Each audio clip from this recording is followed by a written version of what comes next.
So hello everyone and welcome to Building a Community Kitchen from the Ground Up, our very first webinar of this kind, which is really exciting. My name is Becky. I am the marketing and fundraising lead at Coexist Community Kitchen. And I'm joined by Ari, who is our managing director and founder. And we've also got Kele, who sits on our board of directors. So we're going to run through a session today where we're answering some questions that have come in over the years from various different people. We're often asked about how we run a project like this, how do we fund it, what kind of activities we do, how did it start? And we thought the best way to answer all those questions is to do a webinar, record it, and make sure it's available to everyone. So that's the aim of today. We're going to chat through some big topics, and then there's going to be a nice little space for Q&A at the end. We do have the chat function. Please introduce yourself. It'd be really nice to know who is on that chat. If you have any questions, pop them into the chat and we'll answer them at the end. If there are any quick answer questions, I'll try and answer them throughout as well. Just a reminder that this is being recorded, so if you don't want to be on screen, just keep your camera off, that's absolutely fine. And we will send this around as a recording once it's finished, so you can share it with anyone, watch it again at your leisure. And it's also a free webinar, but if you love the content, donations are always welcome to the Coexist Kitchen. So to get started, before I'm going to chat to the lovely Ari and Kele, I'm going to just take you through some very, very quick intro to the kitchen. So this is the front door of our kitchen in Easton, but we didn't start there. We actually started at Hamilton House, which is in Stokes Croft. So you can see that sort of first row there. This was back in 2012. And here are some very, very early photos of our delivery. So you can see Ari there with Claudia, who doesn't work for us anymore, but was a huge part of this project. And there are some cooking lessons starting back in the day in the original Coexist Kitchen. As we do today, lots of meals around the table as well. So it was a growing project. And then unfortunately in 2018, we were evicted from Hamilton House. This was something that really hit Bristol. There were loads of different charities and organisations in that building. And unfortunately, we had to find a new home. So we came to Easton and we built our kitchen that we now have from the ground up. As you can see, there's lots of volunteers in those photos helping painting and build it. So let's talk to someone who was actually there. Ari, how did the kitchen start? So back in 2012, when I started, it was the idea was really about, we wanted to have a food space that was really bringing people together, sharing skills, but sharing space together. That wasn't replicating a food bank, that wasn't a restaurant, it wasn't a pay what you can cafe, it wasn't anything like that. It was about how do we bring people together with the knowledge, like my experience, and knowing from so many other people the experience of what it is like to sit around a table together. And if you've had the kind of what should be absolutely a fundamental right and like what we should create in our society, that however ends up being a privilege or part of experiencing sense of privilege, is that we should have people sat around tables, eating, sharing, connecting, and acknowledging how deeply important that is. And we really recognize that in at Hamilton House, noticing the possibility with so many of the organizations that we are having conversations with, where that was a lack, or what there hadn't been present in people's lives, or had been present in people's lives but had been stripped away from them for various reasons, whether that was because they had been forced to leave their own country, had a family breakdown, had various other obstacles in their life that we can kind of see in this society around us that has created the inequality, where people were not able to, or finding so many obstacles to sit down, connect, share that space, and in doing that, feel dignified, feel resilient, feel connected, feel at home, and all of those things that are basically what so many of us choose to do if we have that opportunity, and if we've been guided by that in our life and we've had that option, we choose those things. We choose to sit with people, we choose to connect. So that really came from us noticing that of our own experiences, and myself and the others that started off the kitchen back at Hamilton House, but it also really came from having those conversations. So fundamentally that was like a guiding principle, that in order to know, are we making this up? Like it seems like a cliche for a reason, but who else is looking for that? And so in the initial process, we started off with a big consultation. So we worked with the canteen at Hamilton House alongside the canteen and the wider Hamilton House project. We were interviewing and connecting, anecdotal, qualitative, quantitative, with lots of different organizations that were based in and around either Hamilton House or Stokes Croft. And for those of you who are Bristol based, obviously anyone who will be seeing this recording in the future, Hamilton House is situated within an area where there were a huge amount of services. So that was drug and alcohol recovery, homelessness support, mental health services, all around that same area. So that those were brought up because of a need, but also because of like kind of a historical situation where that area was a cheaper area maybe kind of 20 years ago. So organizations were able to set up in that space. And so we were in consultation with them to be like, to understand what is it that you're looking for. So that was really fundamental in how we began, is that we immediately started with what are people looking for? What is the need? As well as feeling that kind of gut intuition of like, we think that people, it's no surprise, need to sit around the table together, need to connect, need to share food, and use that as a kind of real medium and a vehicle. We learned that that was the case. And we started off from there, kind of ensuring that we were constantly bringing people along with us and never just like driving it ourselves. And so that's been a core important part of the history of the community kitchen. In terms of, yeah. So I was going to ask, you talked about the space that you were in, and you said we and us quite a lot. Who were the people, and what was, and how did you get access to the space, and what kind of space did you have? Yeah, great. So it was, for those of you who don't know, Hamilton House is an old banking building, kind of an office space. It was a very DIY project back in 2008 when it started, kind of just after the financial crash. A kind of arts DIY project was able to access the space to start a community initiative. One aspect of that was a community kitchen, which is kind of what I was stating, is that idea of using the old office kitchen catering space to turn it into more of a community-oriented food project. So we were a small project within this wider CIC. And the we was myself, Corey, who started it, who's now on the board of directors as well. And then the we really was the multiple organizations we were in contact with, which were largely at that time mental health services, drug and alcohol recovery, and homelessness support. So now we've expanded a great amount in terms of the kind of context and people that we work with in this city. But that was the original basis, and that was largely due to who was in that local area. For those of you who are interested and excited about setting up a community kitchen, one of the absolute integral things at the bottom line is like, what is the need? Who are the people that you're talking with? Why are they asking that question? What are they looking for in a community kitchen? And so it's at the very beginning, you need to be talking to those people that are around you and those organizations in that space. If I kind of talk briefly about like the wider project, and then I can go into like the values that kind of underpin us for a couple of minutes before we move on to the next thing. Does that work, Becky? Yeah, great, yeah.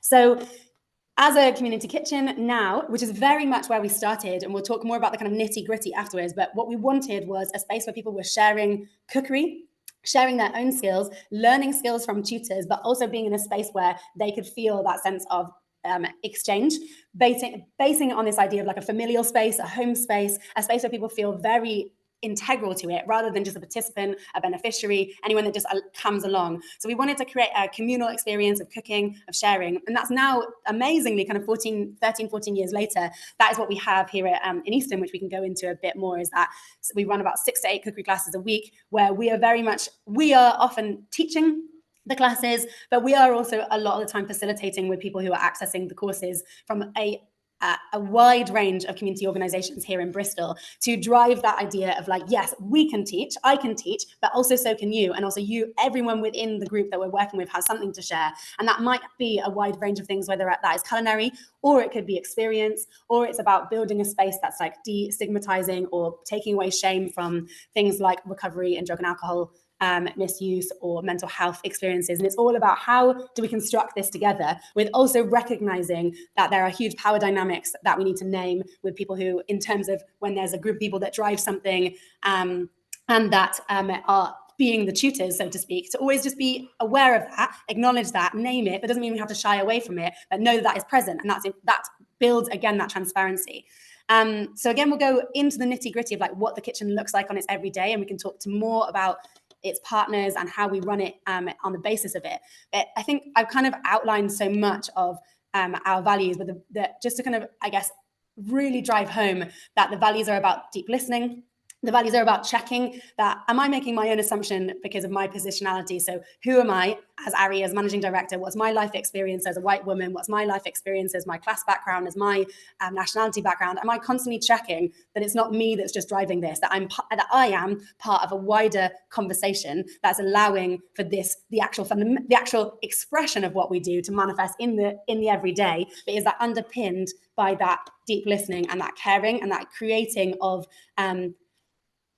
equitable connections, that we're listening and we're recognizing our position in society, but we're also deeply encouraging and engaging with caring conversation. I think that it sounds so wide and like in the air, but I think if you practice that deeply, you will see that in the kind of everyday delivery of the cookery classes that we run and the workshops we have here at the Coexist Community Kitchen.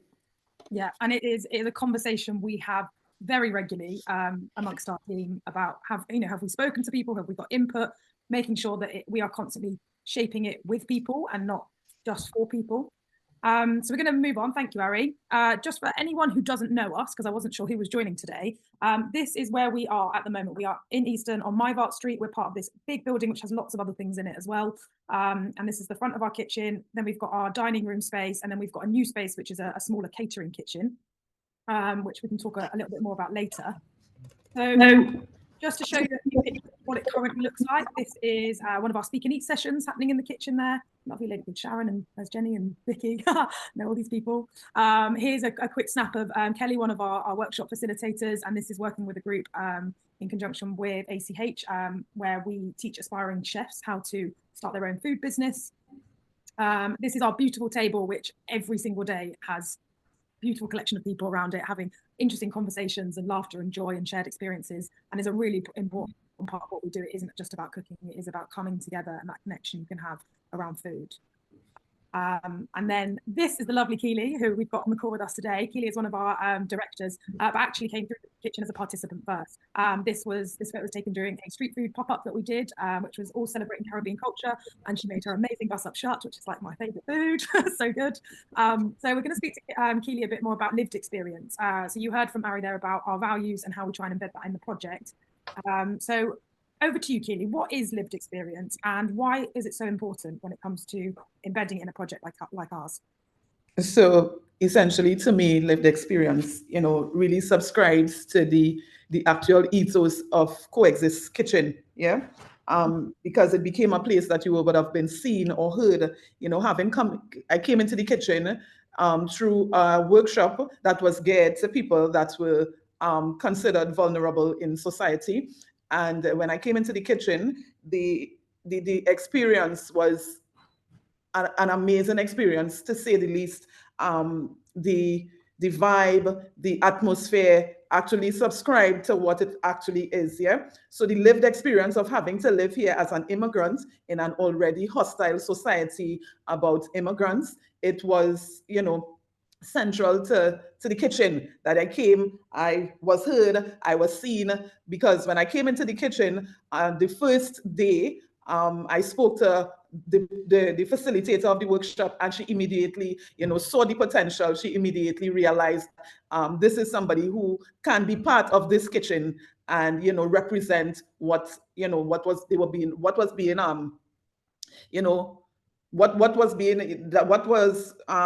being structured all these years and coming into play and coming to life. So, I became part of that, through the lived experience. But exactly, and I think that's the thing is that it's every single workshop that we do is so special and so unique based on who comes to it, because everyone has this ability to bring, whether it's some level of experience or just, a story or a recipe or some, something like that. It means that everyone has that opportunity to shape what we have here. And I think that's really special. So tell us a bit more about your journey into the kitchen and what you ended up doing with us, and maybe a bit more about your amazing experience with food, because anyone who's tried Kele's food will know she's an amazing chef. So by profession, I'm originally from Trinidad and Tobago. By profession, I'm a teacher and / caterer, chef, and I wear quite a few hats. Came into the kitchen, and as I said, the potential was immediately noticed. And I eventually started to facilitate some workshops, being assistant on the workshop, leading some workshops, and eventually leading up to being a director on the board of directors. So that was my journey into the kitchen. It started from just coming and wanting to be part of the community, wanting to feel this sense of belonging, and that journey into enter into the kitchen, being seen, being heard, and then being rewarded to me for coming through the kitchen and actually being part of the environment. So to me, it seemed as though it was a reward, a treat of seeing who I was, and it really, warmed my heart. It's an inspiring journey. It's an amazing journey. It's learning. It's a learning experience every day in terms of learning cultures, learning how to actually just coexist. Yeah. So I believe that should just sum up my journey into the kitchen. Yeah. And so when it comes to, obviously there you've talked about feeling welcomed and feeling seen and heard. For you, what does it really look like?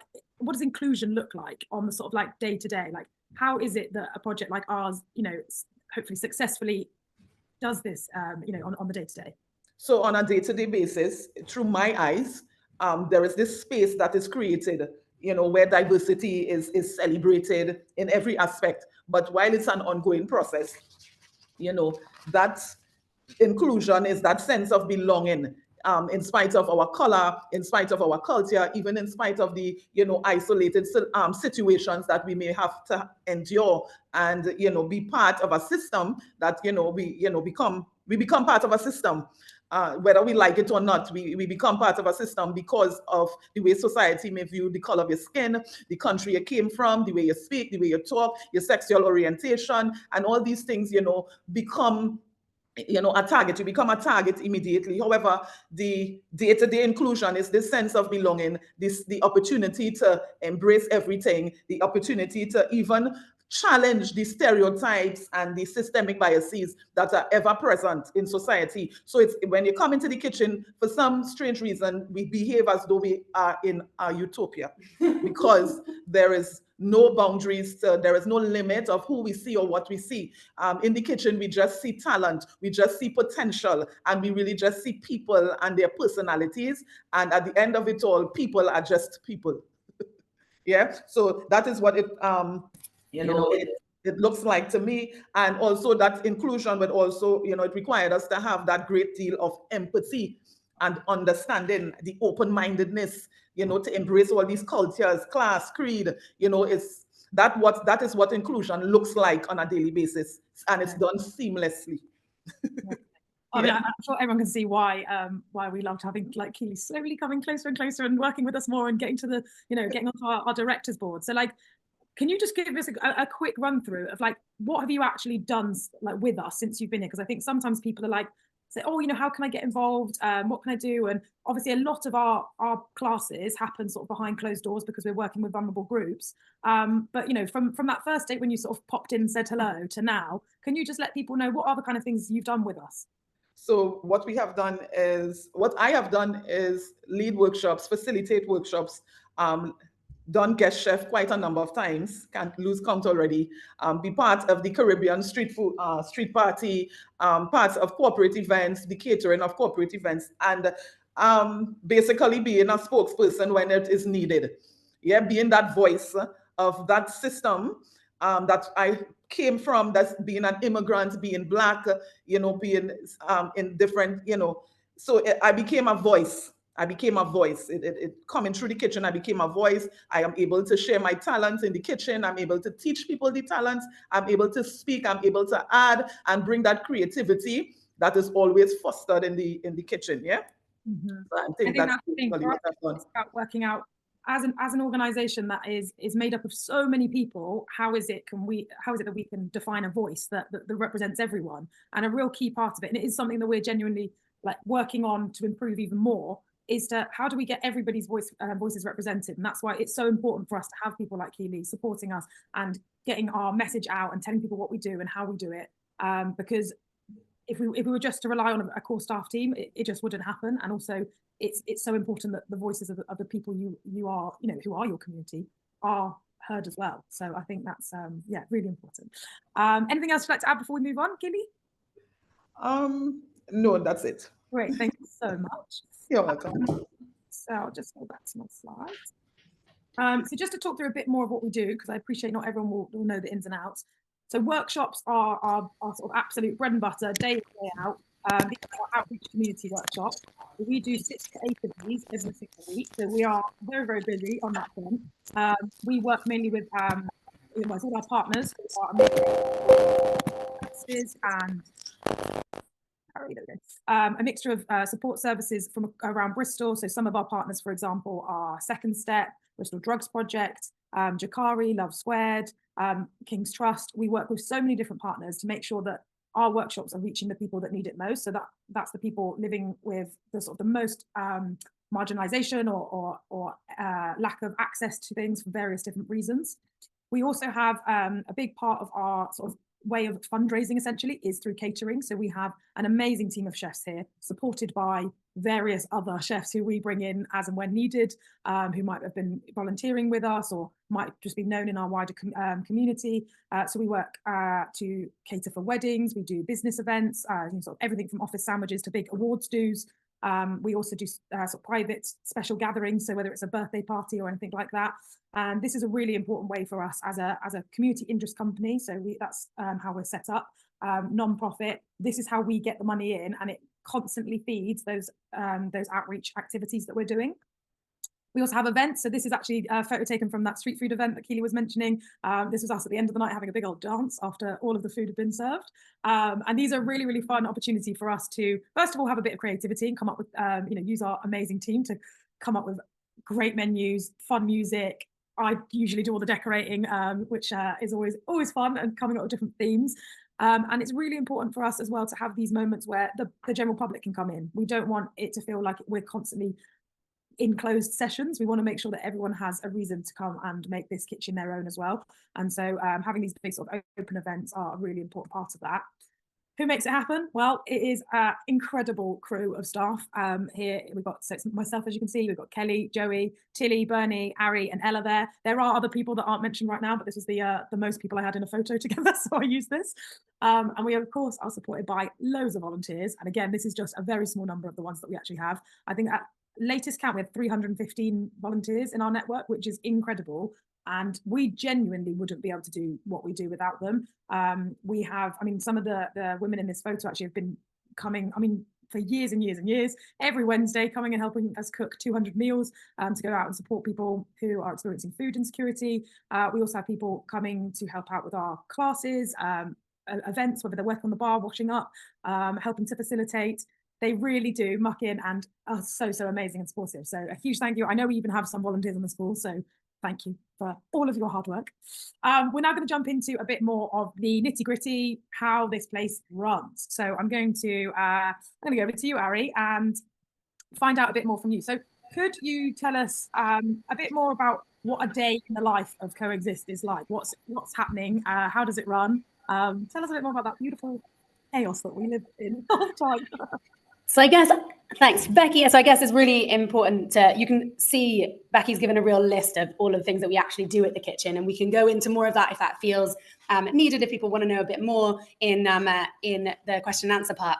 Which is, I guess, like a starting off point is that if you're thinking about setting up something like this, then you need to consider, okay, what kind of space is needed in your location, in your geography, and then you can start to color it all in. So in the community kitchen here, as we said, every single person that we work with we want to be finding ways in which we're constantly engaging with that. So we have, for example, as Becky said, 6 to 8 cookery classes a week.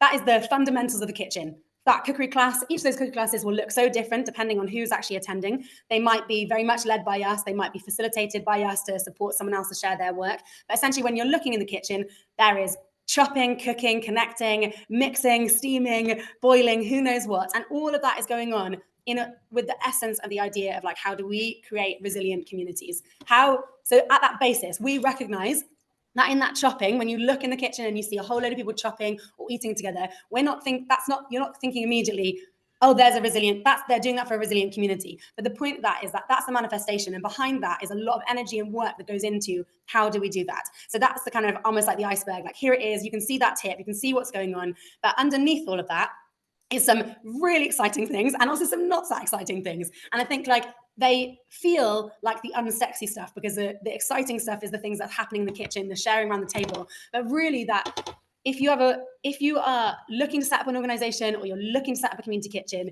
if you want to be able to feel excited about what are the building blocks, and the building blocks are really what kind of systems have you got in place, what kind of meetings are you running with the people that you're working with, and what's the culture that you're trying to create. So we're trying to replicate the culture that we would hope for in this wider society if we were able to challenge situations of oppression, if we were able to challenge inequality, if we were able to build a society that was much more caring with deep listening. We are trying to replicate that on every single level. So we're looking at that in our cooker classes, but we're also looking at that how we connect with volunteers and people who hire the space, and not at all least we are deeply connecting with that in terms of our culture in our team. And that is very fundamental in terms of what our kitchen looks like day to day, because that's not what people see. So what people, that understanding is, we are making sure that we are connecting with everyone in our team very regularly. This ensures that we're building those relationships. We're making sure that people in our team are feeling that their creativity is being met, that their values are very much present in the organization that we run. And that if that wasn't happening, we wouldn't be able to deliver so much of the work we do. And I think that by having that bigger vision of what society is, but looking at it and how do we manifest that in our way of working and our way of delivering, then we can really look at how our values are going all the way through. So that looks like very regular one-to-ones. It looks like close connections with myself as a managing director, with everyone who works in the team, but also that everything we deliver, we try to build that there will always be duos that are working on things as a minimum. So we've started to try to look at how, if we're doing a fundraising, who is part of the fundraising team? Are there more than one person that's holding that burden? Who's part of the systems, and making sure that all of our systems of finances, of HR, of anything to do with financial liability, with any EHO, environmental health in the kitchen, our health and safety, but there's not one person holding that we're all kind of looking at that together. And this is the kind of, it's not a cliche to say that when you create a work culture that functions really well and that people feel excited to support each other, then the way that you're going to deliver your message and your values through the actual kind of iceberg of the cookery classes is going to be so much more present. And that's like, in terms of like that kind of functioning of the background of the kitchen, in terms of like the office space, is equally as important as like the output that we see on the front of our kitchen. And if we don't create it like that, then we are not able to build and deliver the things that we run.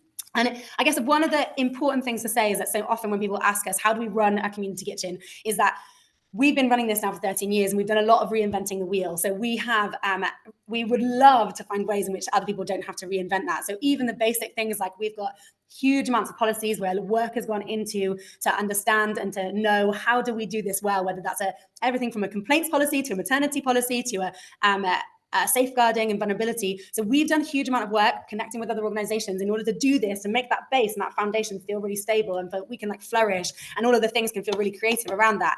What we want to do in this, not just with this webinar, but is also to offer that we have that kind of resources that we will be able to share. And I think that's really important, because that's so much of the things that like, it's real struggle to get to do all of those more office-based initiatives, when actually you've got the passion for the delivery, you've got the passion for the connection, you've got the passion for the cooking. And what we want to do is be able to share that and to kind of recognize that as being fundamental to a working organization. Amazing, thank you. I actually think, so I was talking there about sort of the office versus the kitchen. So obviously the kitchen, the dining room, the catering kitchen is where all our delivery happens. And as the marketing fundraising lead, I live in the office most of the time. So I do get involved in the kitchen as much as I can. But obviously a lot of what I need to do is that kind of back end system stuff. And I think this now might be quite a good time just to jump in on the big one. How do we fund this project? So there is a real, there's no sort of like one basket we're putting our eggs in. We try and put it in as many baskets as possible, because it's really important to not become too reliant on one funding source. So currently our biggest funding stream is through grants and foundations. So that is coming from people like the National Lottery, Quartet, Nisbet's Trust. There are also those are some of the bigger ones, but there are lots of sort of smaller funds that we go for, which might be so supermarkets, for example, or other retailers. We've had one recently from John Lewis, who have a community fund. We've recently applied to Spa, who have their own little community fund, so these sort of smaller amounts. So at the moment, I sort of take a lead in terms of making sure we know what we're going for, what we're asking for, and sort of tracking it all. But I'm supported by the team. So Ari, my colleague Joey, who's one of our facilitators and volunteer engagement manager, and then also our finance lead, Eileen. We, as a four, sort of divvy up these jobs for the grants and fundraising foundation trust that we go for, because they are sometimes really big applications. And a lot of what Ari was just talking about in terms of policies, if you're going to be going for a grant that is of any sort of decent size, you will be asked for things like a copy of your safeguarding policy, details of your director, your board of directors. They might ask for whether your volunteers are DBS checked, these kind of things. So it is really important to take some time to think about what have you got, what haven't you got. We've kind of, I guess, over 13 years, we've identified those gaps and we've filled them. And so we'd love to share anything that you do need in the chat. Please let us know if those kind of things will be useful, and we'll follow up afterwards. Other ways that we fundraise, obviously we have our catering arm. So that is within our team, that's a real asset for us. The fact that we've got all this knowledge and experience of these amazing chefs who have worked in kitchens for, in various different places.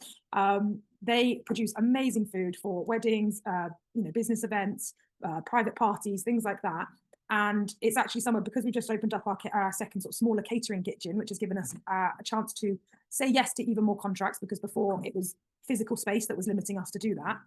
And we were really keen to not put as much emphasis, or actually not be quite as reliant on the grants and trusts, and up the level of the fundraising from something that we know is a little bit more within our control. We can sort of project how, what kind of income we're going to be getting based on all of the inquiries we're getting and the marketing we're doing behind that. So that's a really, really valuable thing for us as well. We also do traditional fundraising. So every year around like the end of autumn, we run a crowdfunder. So we come up with a sort of bit of a campaign idea. As a team, we'll look at what are the things that we are really trying to fund right now. A lot of the time that might be something which sounds very unsexy, but it's your core costs. It's keeping the lights on and getting the gas and the electric and the rents and the insurances. It's all that kind of stuff. But we also might include specific asks if there's a particular project that we want to do. So that is another way that we fundraise. We also take donations. So we run some monthly meals, which is something I know we've got somebody on the call who is thinking about bringing in meals to your cafe in Copenhagen. How exciting is that? We're already international. So yeah, we'd absolutely be happy to share some of our learnings from our monthly meals, which is normally about 70 people who come in, which is a bit mad, but it is so beautiful and amazing. And there's all sorts of connections that happen there. We make that free, but we do ask for donations from people who would normally pay to go out for dinner, who have that sort of expendable income to sort of support in that way. And for anyone who doesn't, that barrier is removed. It is completely free to attend, and that's been really successful and wonderful. And then we have a couple of I would say more sort of higher value donors. So we'll have like individuals who might come and really connect with the cause of what we're doing, and they might want to say, how can I support, or is there something that I could put some money towards, something that's really of interest to me? And because we support so many different people in the community, you can really find something that is just if it's an individual who's wanting to support you financially, you can find the thing that speaks to them. And I think that's really important when it comes to funding. If you have any other funding questions, please chuck it in the chat and we will revisit that afterwards. So Ari, I'm going to go back to you actually, and could you I guess talk a bit more about who actually makes all this happen? We saw that staff picture. We've obviously got us two, and we've got Kele on the call. But who makes this all happen? Great. So I guess in terms of the delivery, a really important thing is that we're looking for people. So if you're considering to set up a cookery school style community kitchen, because of course there are many ways in which you can have a community kitchen, whether it can be a bit more like a restaurant or a cafe, or weather hours, which is like a mix of many things, but very much focused on a cookery school style example, is that we work with people who are food educators. So it's like how people are able to share their knowledge through interactive ways of cooking in the kitchen. That's about leading on recipe-led sessions that give the food educator and the food tutor the ability to facilitate that cookery class that will build in mixing of one-pot wonders, bit more exciting things that you wouldn't want to try at home, but really recognizing that cross of who is a chef and who is a facilitator and how we bring that together. And that's very fundamental, because just as another saying as it goes is like, just because you can do something doesn't mean you can actually teach it or share it. And that's a real skill in itself, is really having that facilitation skill in the kitchen and allowing for yourself to be able to be the kind of background person that weaves people through a cookery class. So we've got 4 of us that deliver the sessions that are cookery tutors and food educators. We've also really got a background in catering and built up, like whether that's been in restaurant work or working in catering outfits previously. And that then gives us an opportunity to be at a knowledge base of how to run a kitchen. And I think that's very fundamental, is that loads of people can cook. But the important thing when you're running a cookery class is that you're not the one who's cooking. You're not the one who's running, that you're not the person who's taking over the space. So it's really important that if you're considering running something like the cookery school that we have here, are you considering what are the skills that people are needing? And that's very much about delegating, imparting knowledge, recognizing who's in the space, knowing what skills people have, being able to quickly move in the session to kind of build in another idea or bring in another recipe if people are moving quickly or need more support. And I think that's a real set of skills that is about facilitation. So we really focus on that in the kitchen, who's facilitating rather than kind of doing. And then without Becky running marketing and fundraising, we would not be able to tell our story as beautifully. So I think that's a really key element of a team, is like, you really want to bring people along. So you need to be able to tell your story. You need to be able to connect to people on a wider level, whether that's through things like webinars, events, and as well as when people actually come through the kitchen and online. And I think that, and that also goes to, of course, all of our systems-based things like administrative tasks as well. So someone like Eileen, who is our fundraising, is our finance lead, is like, again, that is such a fundamental role within, even within a small organization. And it's about people being able to bring that expertise. Amazing, thank you. So we've got about 12 minutes left. So what we're going to do is just wrap up on this, and then we will have a little time for questions. But first, what we wanted to do is really chat to you about what our learnings have been, and I guess what advice we would give to those of you who either want to set up the same thing, or you want to somehow introduce food into whatever project it is that you're feeling passionate about. I'm going to give Ari and Kele a minute to think about what advice they want to give, and I'm going to give you my bit of advice. So obviously I wasn't with Coexist from the very beginning, and I guess that's another thing to say. We're mentioning lots of people, but when it started, it was, for a long time actually, it was just Ari and Corey, and then it was Ari and Claudia. It was just two people. So although now we've grown, that has taken 13, 14 years to get there. So you absolutely can start with just one person, or a couple of you. But because I wasn't there at the start, I came in 2023, and the team were doing the most amazing job of delivery, and I was so overwhelmed by how much they actually delivered. But because they were so in the delivery, some of the like reporting of things wasn't always there, or the systems weren't in place. And so my first thing that I wanted to do, I was like, we should do an impact report. We should be telling people like exactly what we're delivering, what's the difference we're having, and how many people we've done it for, and how many meals we've made. And not some of this was there, but the systems were kind of a bit clunky, or there were some things that we weren't necessarily reporting on always. It was kind of a bit anecdotal. And I would just say, like, if you are starting, my biggest piece of advice is, from the very beginning, agree a bit of a process of how you're going to mark the impact you're having, because I promise you it will make life easier later down the line when you're trying to get people to buy into what you're doing, particularly when it comes to fundraising, but also when it comes to engaging people with your story and marketing yourself and promoting yourself and trying to get people to come to the events you're organizing, or to come to a cooking class, whatever it is. By being able to say, in our first year we helped 100 people, 1,000 people, whatever it is, it really is important to have that, so you can kind of benchmark throughout the years. That's my piece of advice. Kele, I'm going to come to you next, if that's okay. What would be your advice to anyone who's looking to either set up a community kitchen, or they want to set something up that has food, food as an element as part of the project? What would your advice or tip be? The first piece of advice I would give before we get to the food is that you must have and possess a great deal of empathy. That is the first thing, especially with a community kitchen, because we must bear in mind that it is the actual community, and the community is made up of so many different facets, people, situations. And I believe the first thing you must be able to have is that great level of empathy, and that passion for food, that passion for community, that passion to see that something is changed, some sort of effect, some sort of change is effected, some sort of impact was made when this meal was done. Some impact was made. It may have brought back some sweet memory from someone's nan, granny, uncle, auntie, mom, dad. I mean, some sort of food, but you must bear in mind that food plays so much on your mind and your mental well-being, that you must have that empathy and you must have that self-awareness to know that what food does. So if you are unaware of what food does in bridging a gap in community, or creating a space for somebody else, so you must have that knowledge, that deep passion, and a deep passion and love for people. Just that love for people, and that love to be humanitarian. Because if we look closely at the world and society, humanity is almost lost. So if we don't have that passion and that drive and that love and that empathy and that self-awareness to know that this is what is needed, then it's just going to go over your head. And then it's just going to be a project about you and about how you're going to feel, and it becomes all about you. So building a community kitchen or starting a community kitchen, it is never about you. It is only about the people and the cultures and the diversity. You have that high expectation of meeting, impacting, and changing the world through one meal at a time. So if you don't have that, forget it. Do something else. Amazing. Okay, I'm going to come to you, Ari, and then we'll open up to questions.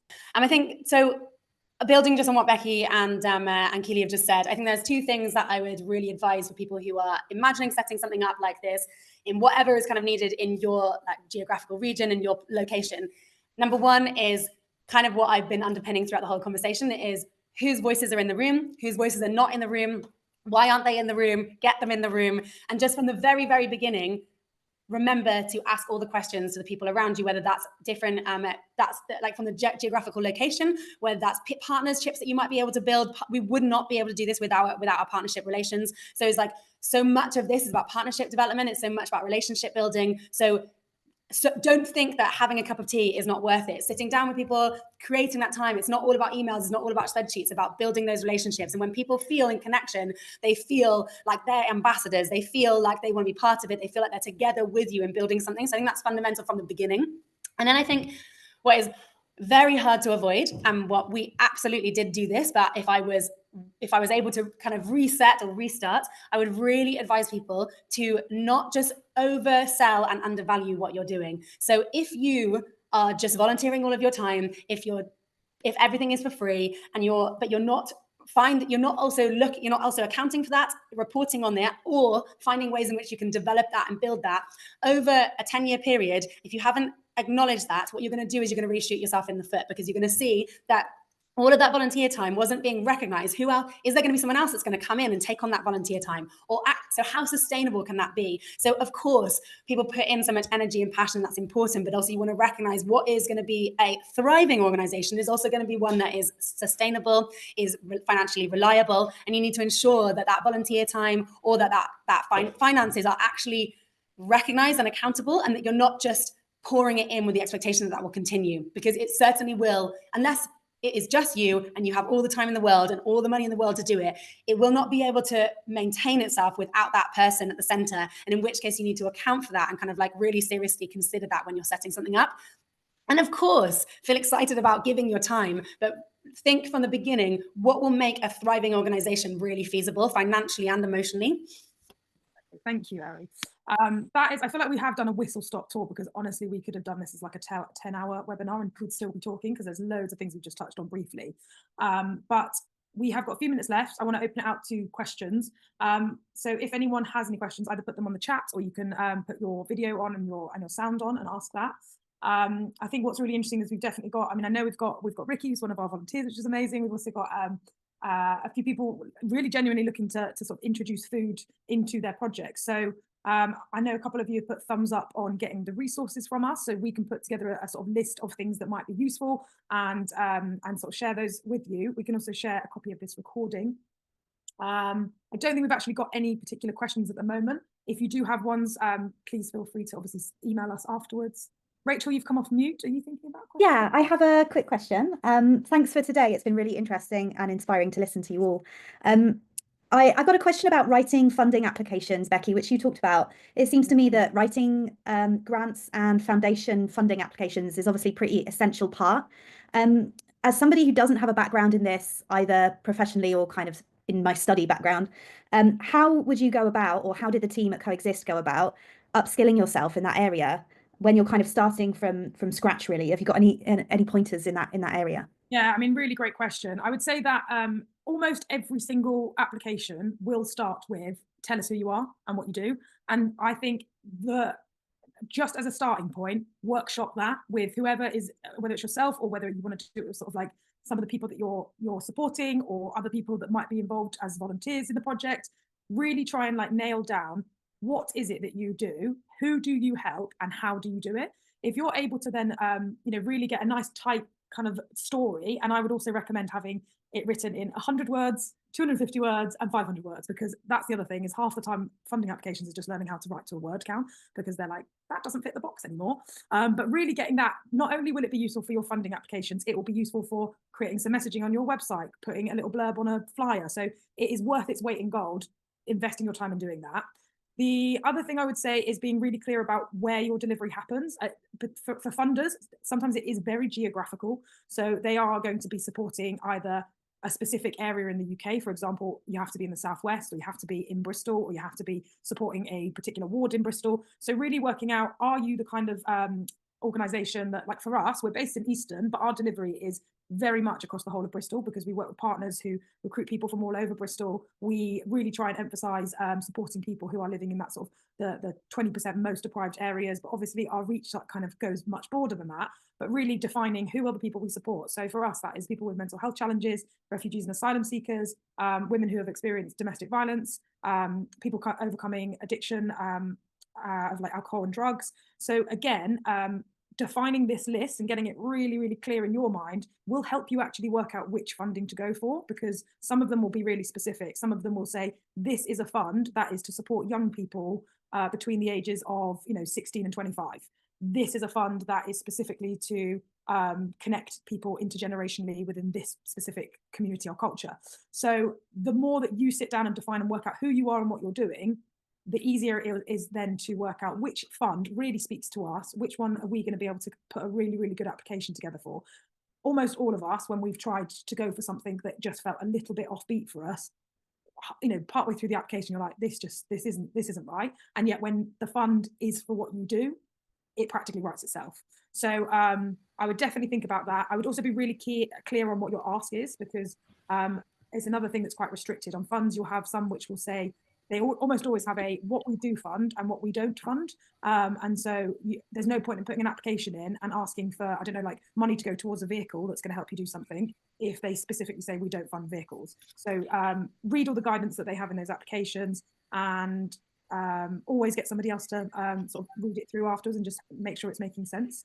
Ari, have you got just as I'm aware, I know we're coming to the end of it, but just to add that, because I think that is a really crucial part of obviously running a non-profit organization. But I think that the really wonderful thing about food is that there's an incredible commercial product there, and you don't have to be scared of commercial when you're running a non-profit.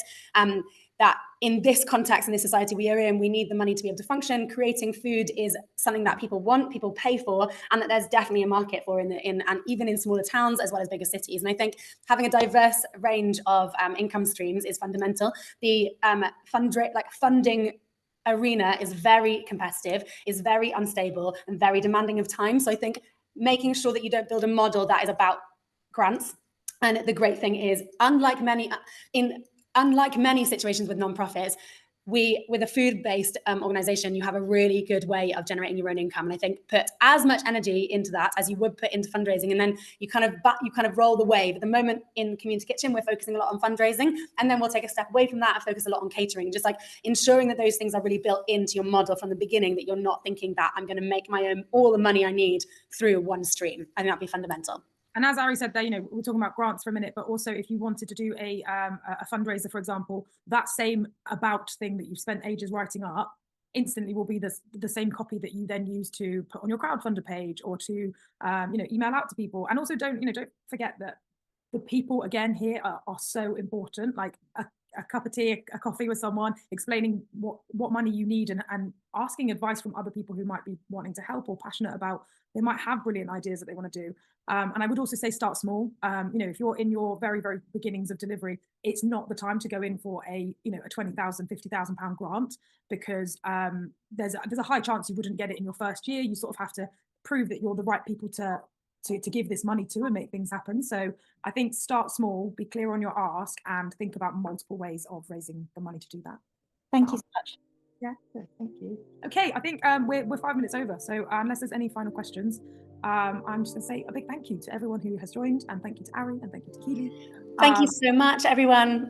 We're really open to any other questions by email. And if this was at all interesting, we'll do it again as well. Sorry, Becky, to cut you off. If there's other topics that you would really say, like, I'd actually love a whole hour on X, Y, Z, please let us know, and we can consider that when we're setting up the next one.